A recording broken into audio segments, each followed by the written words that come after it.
Okay, good morning, everyone. How's it going? Get started here in just a sec. You guys all hear me okay?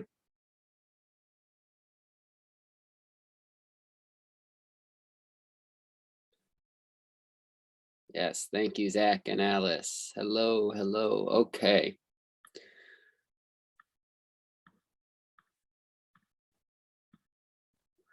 All right, so just to start, did you guys see the grades and comments on Project 01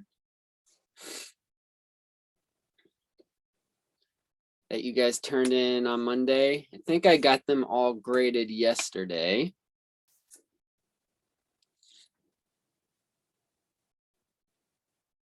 Okay. So yeah, so kind of just keep an eye on your grades throughout the quarter. Those projects came out pretty well for the most part. There were a lot of people that got 100% on it and things like that. So, if you did a good job, I just said, all looks good. You got understanding of the basics, kind of that's the main thing to take away from that project. So just know that the projects are going to get more complicated from here. So it's really important that you guys understand how to do those basic things on project 1. Because if there were some things that were kind of holding you up or you had issues with, that's kind of just on you guys to know.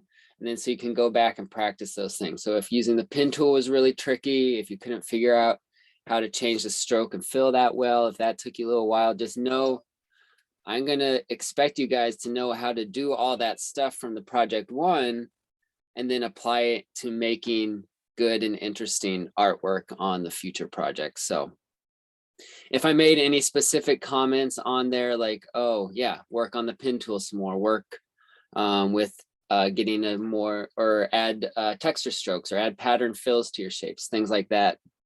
Again, those are things that you will be expected to know and be able to do. So kind of just use that as a way to kind of see where you're at. But like I've said in the past, Illustrator is complicated and it will take you guys some time to just get used to it and be able to do it for more complicated projects.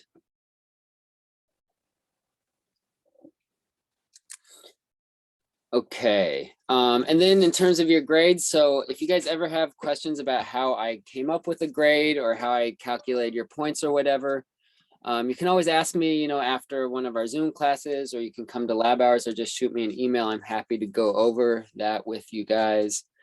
Yeah, so, and at times I've made mistakes too. So if you see like I just added your points wrong or whatever, just input the numbers wrong, just let me know. And keep an eye on your grades as well. And your grades are all there on Canvas. So just kind of keep an eye on that and see how it's looking throughout the quarter. There will be a couple extra credit opportunities later in the quarter. So if you feel that's something you need, just keep an eye on your grades so you can see if you need that as we move forward.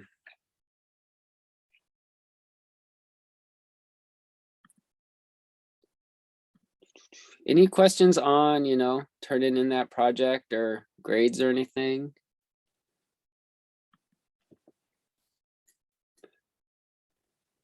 Okay, so now since we finished project 1, now is a good time to look ahead to project 2.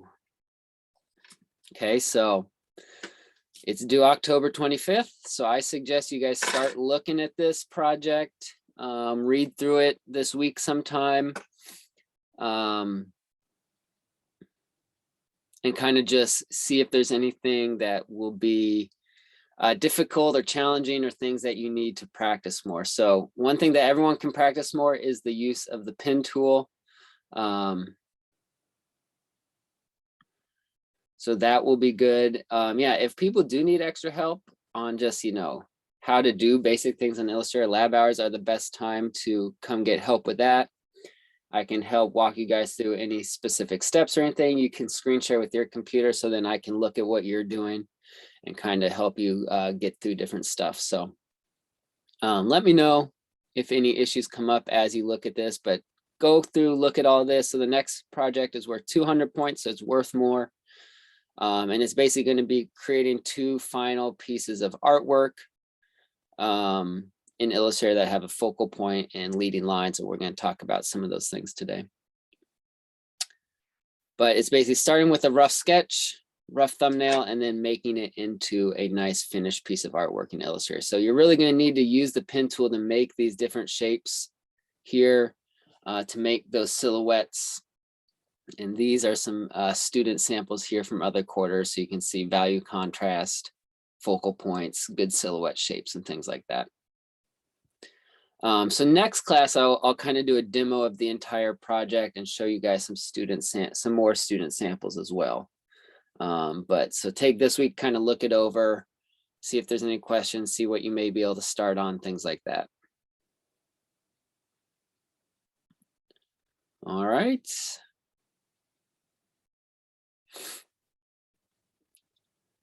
And the silhouette drawings, did you guys enjoy doing those?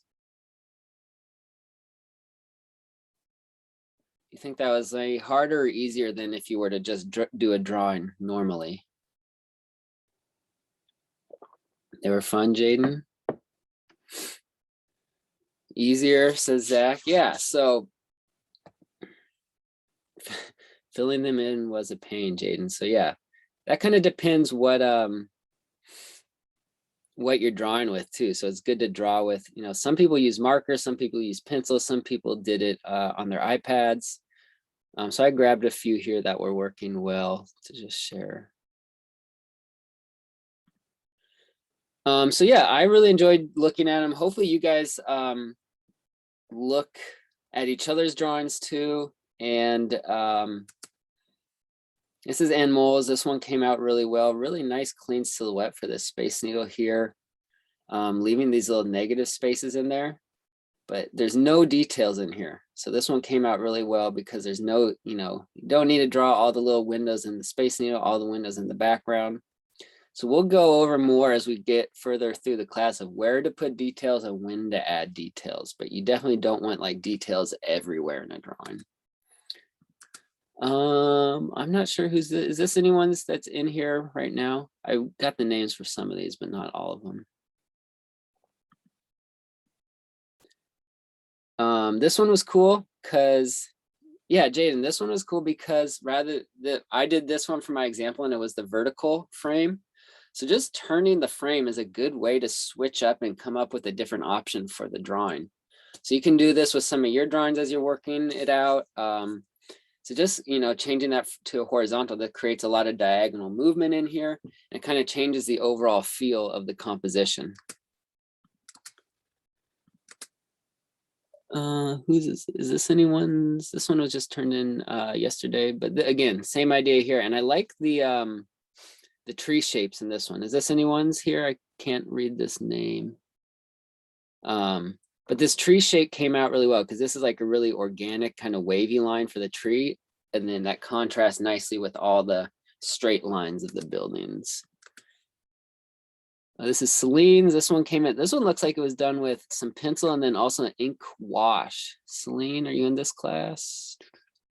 But this one was cool. I like the texture and the shape they got for the bushes down here in the foreground.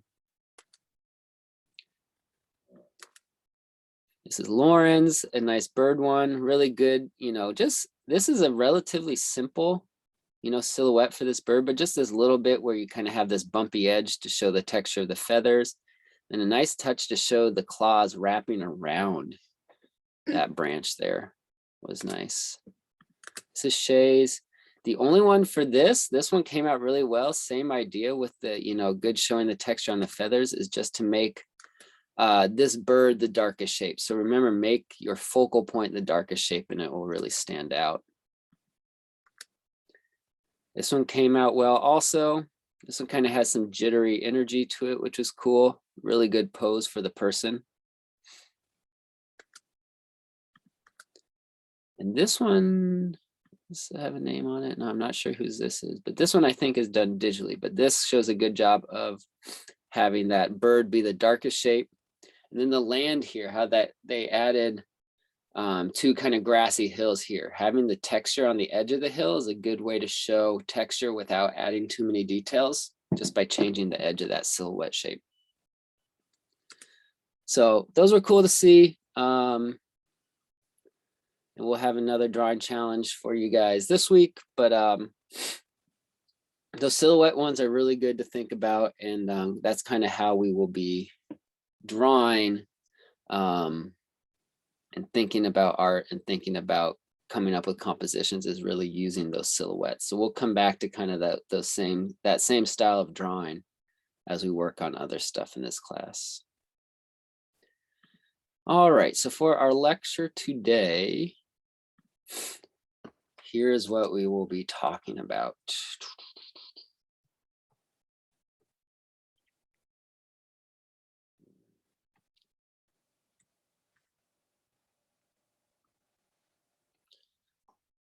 All right, so we will keep talking about focal points. Then we're going to talk about thumbnails and leading lines today. Okay. So thumbnails. Has anyone ever heard of thumbnails before or used thumbnails in their drawing?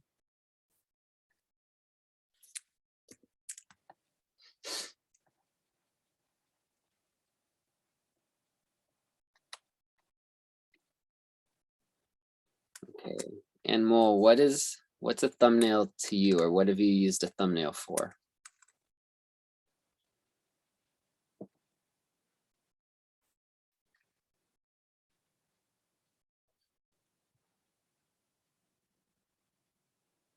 Oh, yeah, thumbnails are used for like yeah, the little small image that you see on like YouTube for the videos. So thumbnails are basically just a small, rough preparatory drawing, or drawing to use to plan out a bigger piece of artwork.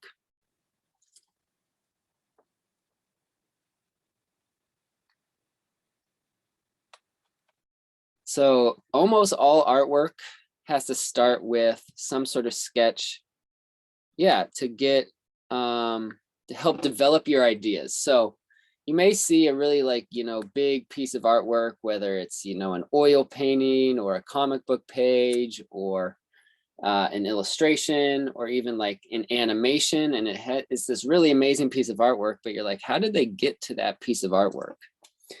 So all drawings start with some sort of small, rough thumbnail. So all artists use some version of thumbnails. Kind of depends on the own artist's style. The artist, whatever medium they're drawing with, however they're working. So let's say we got an assignment and we are artists.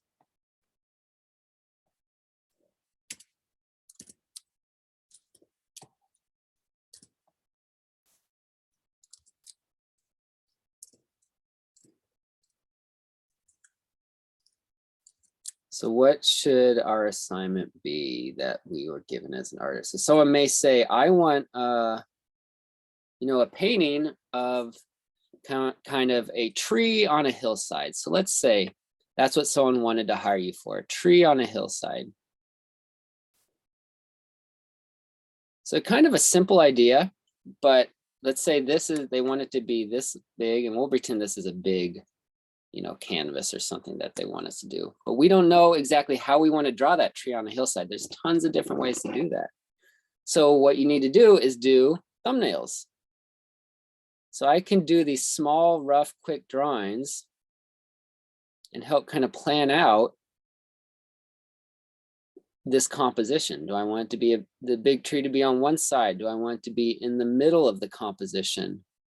What kind of tree do I want it to be? Do I want the tree to be really big? Do I want to have hills in the background? Do I want to have a cityscape in the background? And you don't know any of this until you sit down and kind of draw it out. So drawing it allows you to see the composition really well.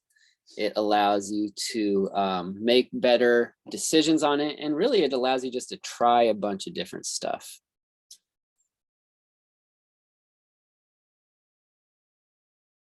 So hopefully thumbnailing will become, a part of the process that you really like. I know I kind of like it because you don't have to finish any of these. You just leave them loose and you leave them rough. Yeah, rough sketch is a good way to think about it. And usually they're all small.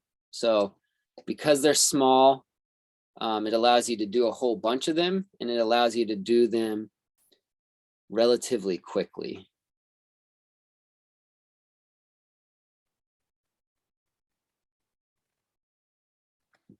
So here's my, tree on a hillside. And I already have a whole bunch of different options for how I may want to draw this. So if I'm doing a job professionally, I'll give these options to the client, whoever hired me to do this assignment, and say, what do you like? 1, 2, 3, 4, 5, or 6. And then they can choose, we can talk about it. They're like, okay, we really like, 5. Oh, but we want the tree to be a little bit bigger and going out of the top of the frame. So it allows you to make changes quickly and change up anything you may want to adjust before you get to that final art. So then once I've decided on this one, then I can redraw it larger. For us, what we'll be doing for that next project is literally tracing on top of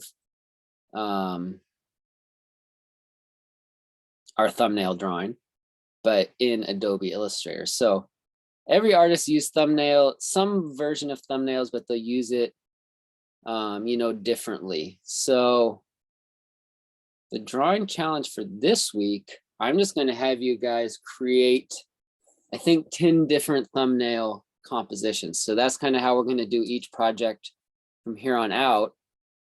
You guys will have to include your thumbnail sketches as a part of the drawing or as a part of the project, because I want to see your creative process.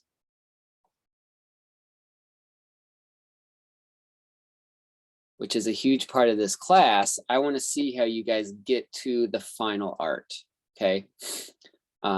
And the way you get to a good piece of final art is having a good thumbnail. And if you can figure out a good thumbnail that really works, it's going to make your job so much easier when you get to that final art. Because the final art, then you can just make it look nice, make it look clean, use the techniques you've learned in Illustrator. But the thumbnail is where all the thinking and planning comes in. So the better and more time you can spend on your thumbnails, the easier it will be to do your final art as well.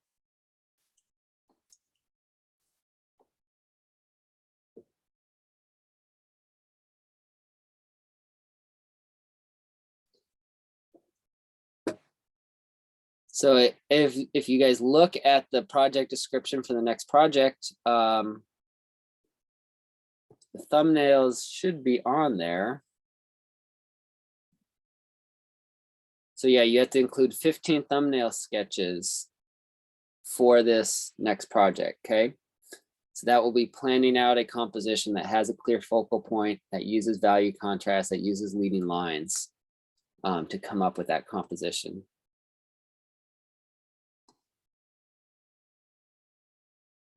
Okay, any questions on thumbnails? What they're used for?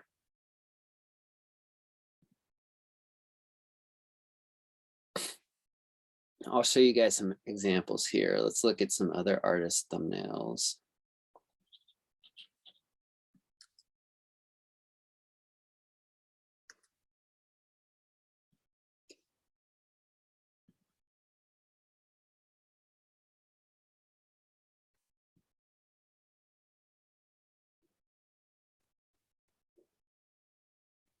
Okay, so this is the artist Glenn Orbick. So this is a magazine article about his process. So this is just how this artist uses thumbnails. So again, every artist uses it slightly differently. But it's helpful to see artist thumbnails because you can see how they got to the final art. So this is his final art. This is like a book illustration. He uses classic techniques of doing oil paintings for a book illustration. So this is a super complicated drawing. With a lot going on. You got a bunch of people here, folds in the clothing, complicated colors, complicated lighting. So when you look at one piece like this, it's like pretty like, oh my goodness, is this guy just a crazy genius master? How did he create this final art? Well, he didn't just sit down and started painting this. Had to do a lot of preparatory thumbnail sketches and planning. So here's his first thumbnail sketch. So it really helps to be able to see these artists' rough drawings, because it gives an insight into how they got to that final art. So really rough and really loose. So he probably got approval from this for whoever hired him to make the cover. And they said, oh, that looks like a great composition. I like the people in there. Let's move forward with this idea. So for our first project, we'll just be using one step of thumbnails. The later projects will have two steps, but this artist here, you see he has a thumbnail for planning out the whole composition. And this is a value thumbnail where he just plans out the light and dark of the composition. Then he takes reference photos. So we've been drawing from photos for our drawing challenges, but you can see he takes his own photos of the models and uses that to draw the different characters in the scene. And then he does a pencil drawing, and then he does a color thumbnail. So he has like 3 or 4 thumbnail steps, photo steps, and then the pencil drawing, and then eventually the final art. So there's a lot of work that goes on before you even start working on the final art. But here's a few more examples. So you can see the rough thumbnail sketch for this Punisher cover. Some other studies and sketches, reference photos, color thumbnail. Then there's the final art. So it's really important to be good at this process and really just kind of enjoy the process, because if you get a good thumbnail, it will be a lot easier to create a good piece of artwork. Here's another one, thumbnail, reference photo, and then final art. And this one for this Batman cover, you can see different options. So it's basically, he was given the prompt of Batman fighting Mr. Freeze. So how many different options can I come up with? And then what's the best one? So he chose this one in the middle. And then there is the final art there. So it'll make your job a lot easier, but every project from here on out is going to basically start with thumbnails. That'll be the first step of every project, because I want to see that creative process and see you guys go from a sketch or an idea in your head, and how do you get that to a thumbnail and then to final art.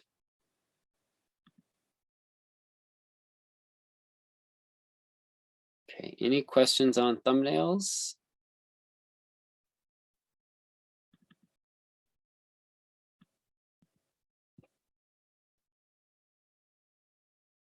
Okay. So yeah, our drawing challenge this week we'll deal with thumbnails, and I'll give you guys a prompt, kind of like the tree on the hill prompt, and have you come up with a number of different thumbnail composition options for that.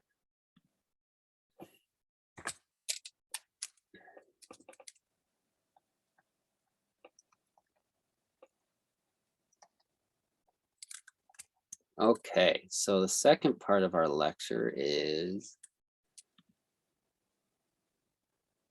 leading lines, leading lines. Has anyone ever heard of leading lines for their artwork?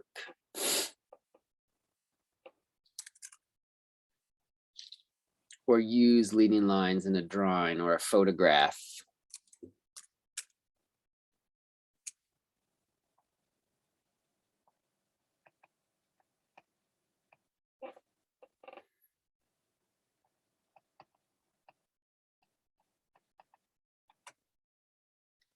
Yeah, and more. So yeah, it's used a lot in photography. Leading lines are used a lot in cinematography for movies and film.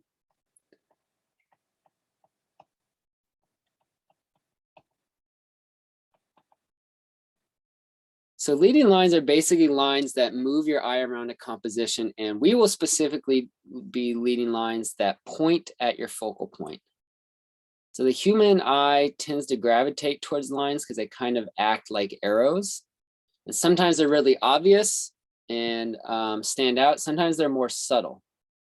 But it's basically leading lines that will point your eye at something. And so what we are going to be using leading lines for is pointing the viewer's eye at your focal point. So remember those leading lines, we're concerned about making the focal point clear and making it stand out to the viewer. So the leading lines will help to make the focal point stand out even better. Okay, so let's just do an abstract version. And it's almost easier in abstract because you don't have to think of what the lines actually are. So let's create a focal point shape. So let's have a shape like this would be our focal point. So that's going to be our focal point shape. So I'm just going to put this in the composition somewhere.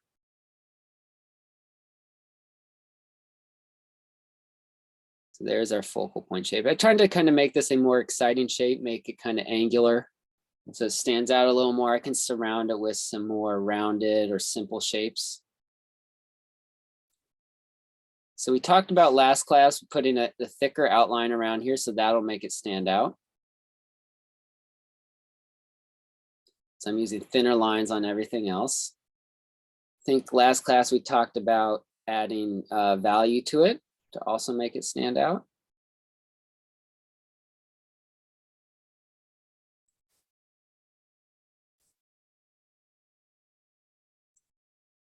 Okay, so now what I want to do is add some leading lines. We got our focal point.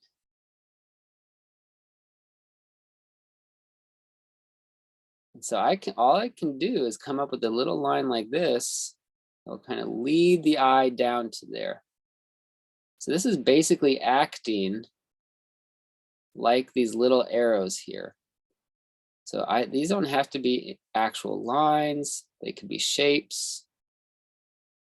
But each one of these kind of acts as an arrow, trying to tell the eye where to look.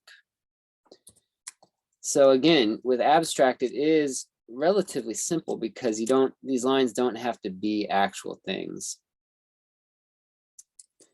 Put our focal point here again. So you can just come in like this too, and this is going to be a lot of leading lines, but this is a very obvious way to do it.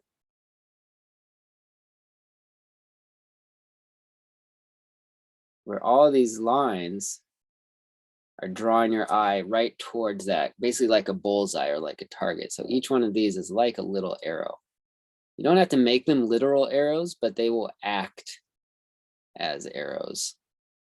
So that's kind of like the human eye will naturally sort of follow these paths and follow these towards your focal point.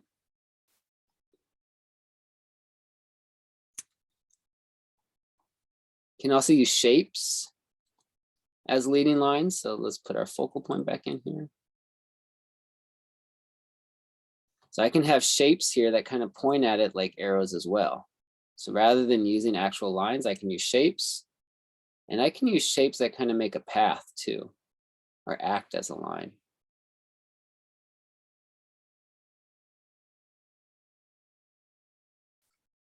So we'll look at some artwork here in a minute to kind of see how other artists have done it. But what I like to do is just kind of draw right on top of these. And I'll do this with my own work sometimes too, to make sure it's all working. I mean, like, are the leading lines making sure my focal point is clear? So through the use of value, through the use of thicker and thinner lines. And now we also have leading lines as a way to make that focal point very clear. So that's going to be something I'm looking for on this next project.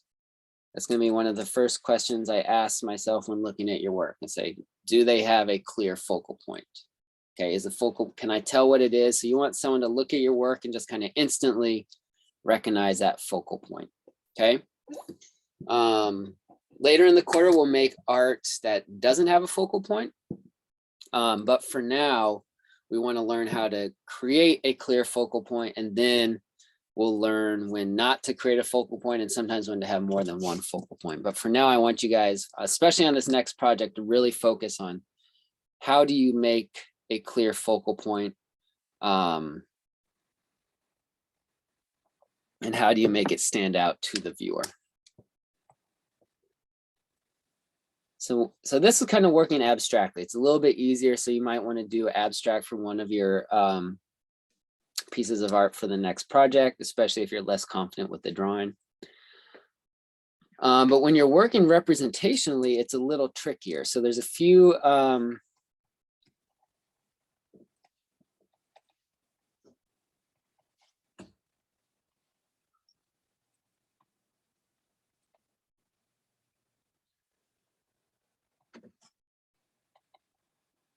different types of leading lines you can do when working representationally. So let's think about sight lines. So sight lines are literally the sight of someone in your composition. Viewers will follow the way that your characters are looking at something. So let's say we got a balloon here. That's what this is. And we want to draw the attention up to that. Well, I got the little string here. That's kind of a little leading line. We got it as a dark value. That's good. So what I can do now is I can put people in this composition.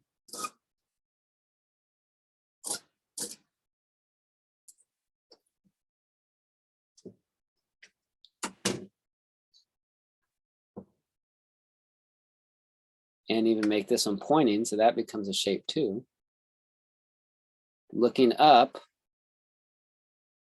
at that balloon. So I want to change, really make this person.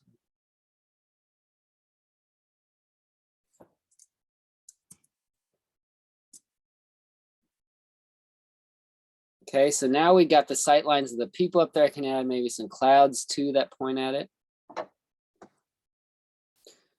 So now we can go and kind of trace over this and be like, oh, do we have sight lines? So now we will follow these guys' vision steps. So these sight lines are not actual lines in here. But what they do is kind of force our vision up that way towards the shape. And then these little clouds up there, and then as well as the string on the balloon. So now we got multiple shapes, and then this guy's arm here is basically acting as an arrow as well, going up to that balloon. So that's sight lines.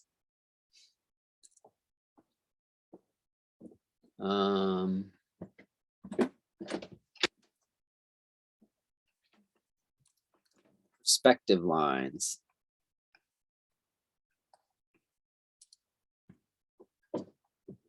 So perspective, again, is just drawing things that are three-dimensional. We talked about the 3D cube last class. So you guys have probably drawn that. You guys stood in a hallway and looked down the hallway.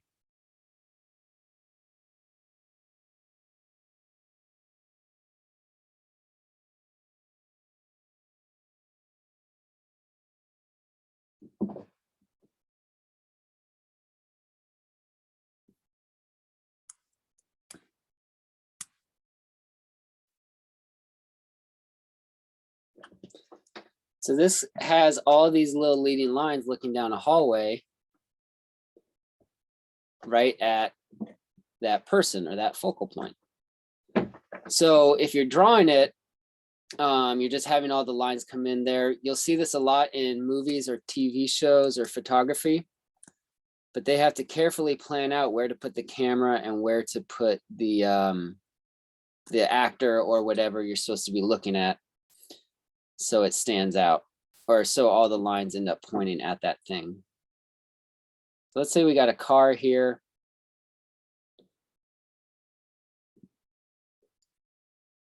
Coming right at us. Driving on the open highway. So we're going to design this highway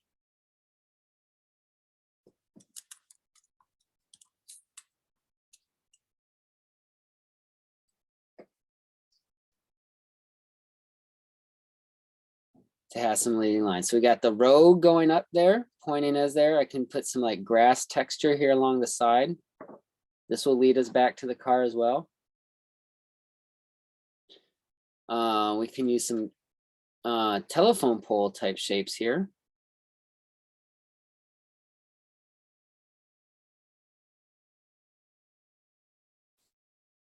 Little sign over here. Some mountains in the background. So now I'm kind of thinking of all these different things to add in. And clouds are always a really good one because you can make clouds go in whatever direction you want. Even put some like cracks here, and those can be leading lines as well. So now again, we got perspective lines.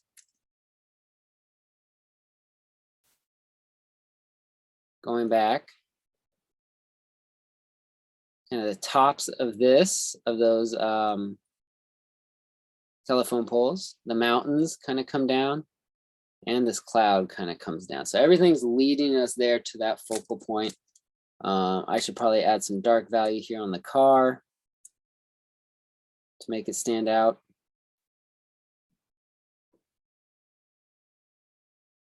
So it can be, again, a little trickier sometimes with representational because you have to like justify what these things actually are. These are lines of the road, these are clouds, these are mountains in the distance, whatever it is, you have to figure that out.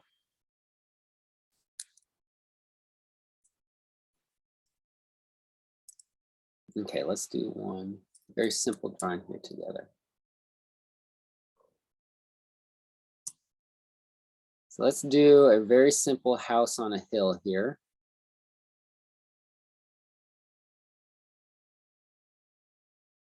So you guys can all draw this here in your sketchbook as well.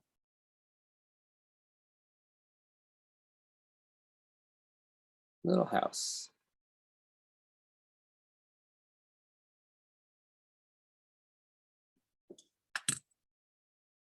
So the house is my focal point in this drawing.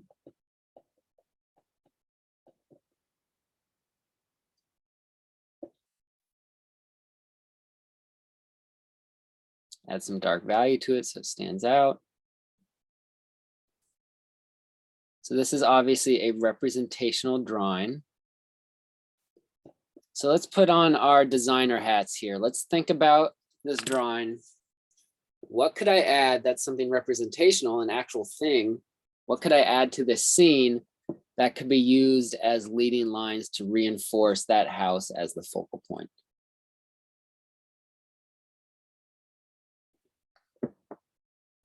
Clouds, yeah, we said clouds are good and easy because you can make them do whatever you want. Yeah, a trail or pathway, yep. I oftentimes use like a trail or path. Mountains in the distance, yep.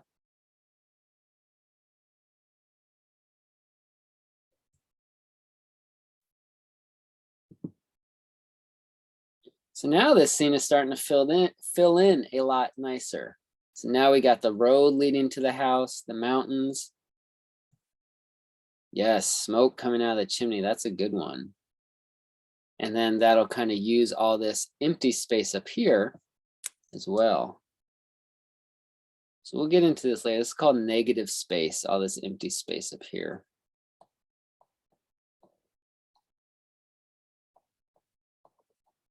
We'll spend a lecture just on negative space, but for now I'll just introduce it.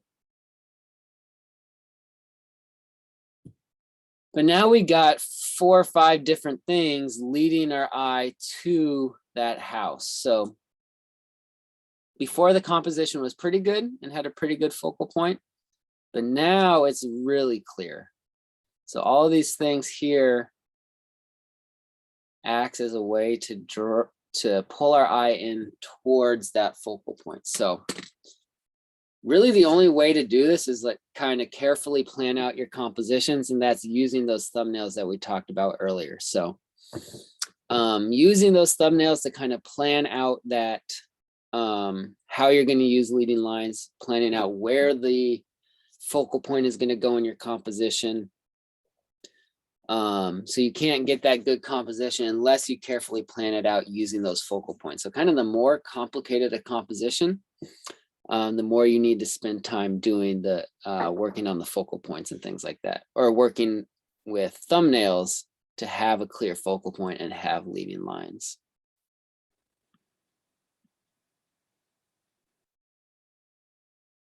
Any questions on focal point leading lines? So this is definitely something that I expect to see on project 2, whether you choose to do representational or whether you choose to do abstract compositions. That is up to you. But having some sort of leading lines that aim at your focal point will be a goal of the next project. Let's look at some other artists who have done leading lines. See artist N.C. Wyeth here. So looking at other art is a really good way to kind of get ideas for your own art. Analyzing other artists' composition will help you make better compositions yourself. So when I look at a piece of artwork that I like, kind of the first thing I ask myself when I want to analyze the composition is, what is the focal point here? So can you guys look at this drawing and tell what the focal point is in this drawing?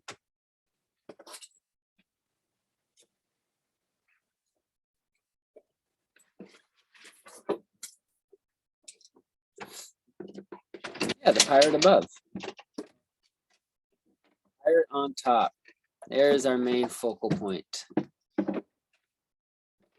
So this one, we'll kind of call this 2 focal points. This is the primary one. You guys are right, the guy on top. So you can see here, he has a secondary focal point, is the other person. So it's pretty easy to find those focal points. Usually if there's a person in the composition, the person will be the focal point. And oftentimes their face or head and hands are the focal point. So primary focal point up here, secondary focal point down here. And what sort of leading lines do you guys see in this composition? There's some that are pretty obvious and some that are more subtle in this composition. What sort of leading lines do you guys see?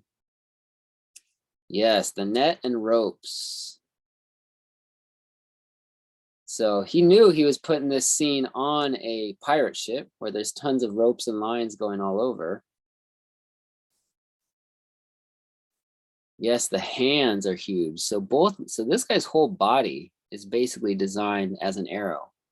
And then his hands of this guy up here kind of point down. So our vision kind of goes back and forth between those two guys. Yes, Jaden, that is a good one. That's my favorite one. So this is one of the subtle ones I was talking about. Those birds in the background meander up towards the head of the primary focal point there. So yeah, a composition like this took a lot of planning and a lot of figuring out, but all those leading lines, they all make sense within the composition, and they all direct our eye towards one or the second focal point as well.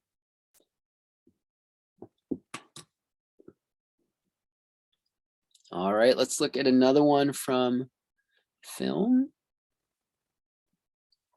Has anyone watched Breaking Bad before?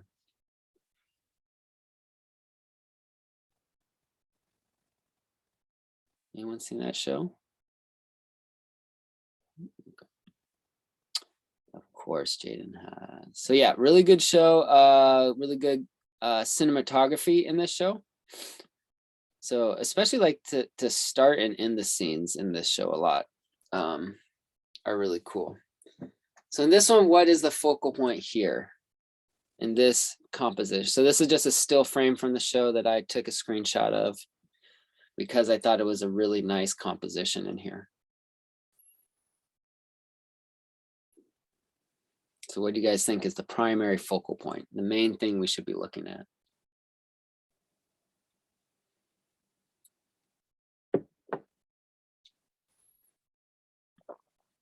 Yes, Jesse, over here on his own.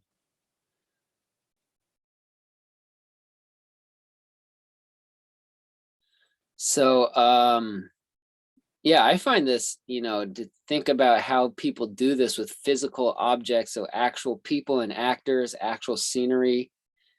As an artist, I can just draw stuff wherever I want. But when you're doing it with actual people and things and places, you have to like move the camera certain ways, have actors stand in different locations, have props and sets in different locations, all arranged to have those good leading lines. So what are some of the strongest leading lines you guys see in this composition here?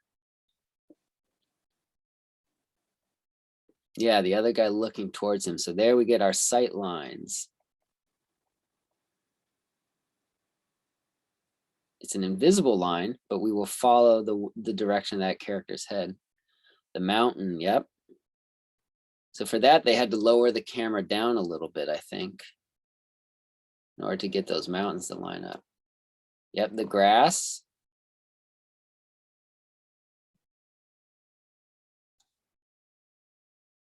And the trailer. So yeah. So look at all the different lines that are packed in there. But it's all, the whole scene is composed to reinforce that focal point. So you have to know your focal point. Yeah, the clouds too. You guys have to know your focal point as you start your drawing. So don't ever start a drawing unless you know what the focal point is. If you don't know the focal point, then there's no way to show it to your viewer. Yeah, so this is a really good one. Let's look at another one here. This one's from The Shining. You guys seen The Shining?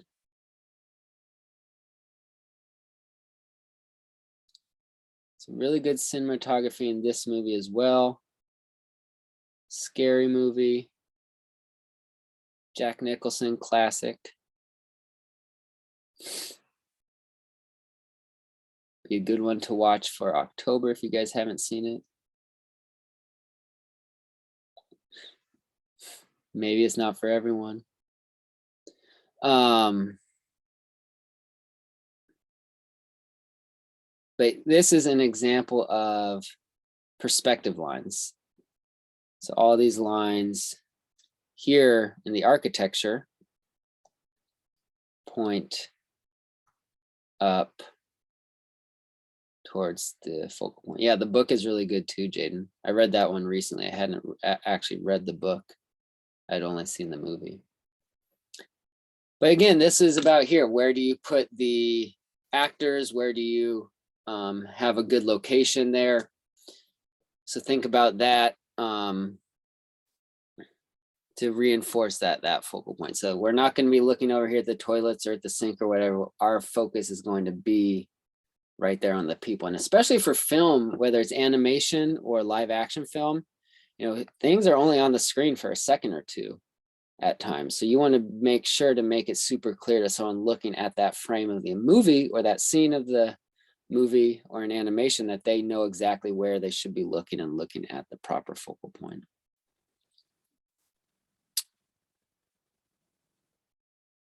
Okay. So yeah, you guys can, I was trying to start looking this or see if you see anything like that as you're watching movies or animation yourself to see if you can notice that. But that's going to be kind of the goal for the next project, is creating multiple thumbnails that have a clear focal point, that use leading lines. We're going to have a couple other compositional rules next class, the rule of thirds and symmetrical compositions, which we'll go over next class, and how to use value contrast. So start to look at Project 02 directions, kind of see what may be easy, what may be difficult. But it's basically taking that rough sketch, doing a bunch of thumbnails, choosing your best ones, and then taking those into Illustrator, tracing over them and creating a nice, clean, good composition with clear focal point and leading lines and things like that. So next class we'll do, like, I'll show you guys a demo of the second project, and we'll look at some student examples, and we'll have a lecture on a few more concepts as well that you will need to incorporate into the project. But that will be it for today. Let me know if you guys have questions before you log off or anything like that. But other than that, I will see you guys in a week. And we will have a drawing challenge this week based around creating multiple thumbnails.